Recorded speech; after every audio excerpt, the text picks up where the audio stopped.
Boas-vindas a mais uma análise. Hoje a gente vai desconstruir uma daquelas lendas gregas clássicas, a história de Teseu e o Minotauro. Mas olha, já vou avisando que não é só mais um continho de herói matando monstro, não. Na verdade, a gente vai mergulhar numa história de coragem absurda que termina com uma ironia, assim, devastadora. É literalmente uma montanha-russa de triunfos e falhas gigantescas que moldam o que a gente conhece como o arquétipo do herói. Vamos investigar os detalhes dessa jornada. E para ir direto ao ponto, prestem atenção nestas palavras. Permita, meu pai, que eu tome o lugar desses infelizes. Essa frase resume perfeitamente a essência do nosso protagonista. Imagina falar isso na cara da morte certa. Ele não recua nem 1 milímetro. É uma bravura absoluta e inabalável. E para entender de onde vem essa atitude visceral do Teseu, a gente precisa voltar um pouquinho no tempo. O que nos leva à nossa primeira parte, o jovem herói destemido. Vamos ver como essa reputação imbatível começou lá atrás, na infância dele. Essa história do passado dele é simplesmente fantástica. Pensem na cena. O avô do Teseu recebe a visita do Hércules. Sim, o próprio Hércules. Aí, para ficar mais à vontade, o cara tira aquela famosa pele de leão dele e joga num canto onde as crianças estavam. O que acontece? Pânico total. A molecada acha que é um leão de verdade e sai gritando alucinada. Todas, menos um. O pequeno Teseu não só encara a fera, como corre, pega um machado da mão de um escravo e parte para cima da pele de leão com tudo. A natureza guerreira dele já estava ali, fervendo no sangue. E aí, entramos na nossa segunda parte. Primeiras provações e vilões. O menino cresce e começa a fazer o seu nome limpando as estradas da Grécia Antiga. E quando eu digo limpando, é de um jeito bem extremo. Essa fase ilustra bem o mundo brutal em que ele operava. De um lado, a gente tinha os Sínios. O cara curvava 2 árvores gigantes, amarrava as pessoas nelas e, soltava. Um verdadeiro despedaçamento. O Teseu foi lá e fez o bandido provar do próprio veneno. E do outro lado tinha o Procusto, um maníaco que amarrava as vítimas numa cama de ferro. Se a pessoa fosse grande demais para a cama, ele cortava o que sobrava com uma precisão cirúrgica. Se fosse pequena, ele esticava. Sério, nível filme de terror. O Teseu, claro, liquidou os dois sem a menor piedade, e a fama de justiceiro implacável dele estava consolidada. Chegamos então na terceira parte, o tributo mortal ao Minotauro. É aqui que o bicho pega e o grande desafio da vida dele é revelado, envolvendo o cruel rei Minos. 14. Guardem bem esse número.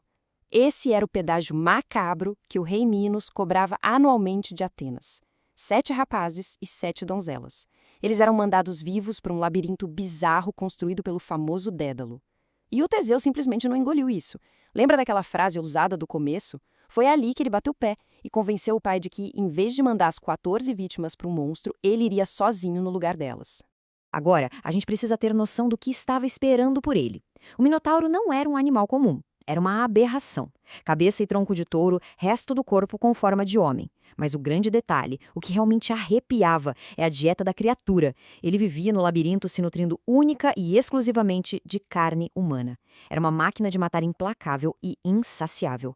Antes do nosso herói partir para essa missão quase suicida, rola um acordo crucial. O pai do Teseu estava apavorado. Então, eles combinam um sinal visual. O navio iria sair com velas negras, simbolizando o luto. Mas o Teseu promete que, se matasse o monstro e sobrevivesse, o navio retornaria hasteando velas brancas. Não esqueçam dessa promessa das velas brancas, tá? Ela é absolutamente vital para o desfecho de toda essa história. Quarta parte, o labirinto e o fio. Hora de ver como a força bruta deu lugar à estratégia em Creta. Chegando lá, a princesa Ariadne, admirada com a coragem dele, ajuda o herói secretamente. Ela entrega um simples novelo de lã para ele marcar o caminho de volta. E no dia seguinte, a gigantesca porta de bronze bate e tranca o Teseu lá dentro com um novelo, uma adagazinha e um escudo. A partir daí, a tensão é sufocante. Parem para imaginar a cena. Imensas paredes de mármore perfeitamente lisas e impossíveis de escalar. Aquele barulhinho irritante de cascalho sendo esmagado a cada passo denunciando a posição dele.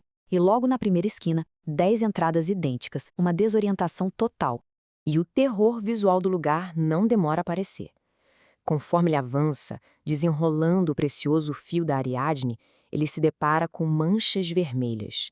A descrição da lenda é brutal. a marca nítida de uma mão humana manchada de sangue, que escorre formando um borrão para baixo na parede branca. Era a prova física e terrível de que o monstro arrastava as pessoas por aqueles corredores. A cada curva, a situação fica mais tenebrosa. Pedaços apodrecidos pelo chão, e no meio disso, um pedaço de crânio. Uma caveira com os dentes brancos, quase como se estivesse sorrindo no meio do inferno. E é exatamente nesse pico de tensão que Teseu escuta um baque involuntário do outro lado da parede espessa. A fera não estava só escondida, ela estava rastreando os passos do herói. Chegamos à quinta parte, derrotando a fera. O clímax violento que a gente estava esperando. O Teseu perde a paciência, chama o bicho para o combate. E um barulho bizarro de mugido com grito humano ecoa. Mas o desespero bate mesmo com um susto gélido. De repente, o fio de lã fica frouxo nas mãos dele. A fera tinha arrebentado a linha. A batalha explode numa velocidade caótica. Num reflexo absurdo, o Teseu usa o pedaço de fio que sobrou para laçar os chifres da besta.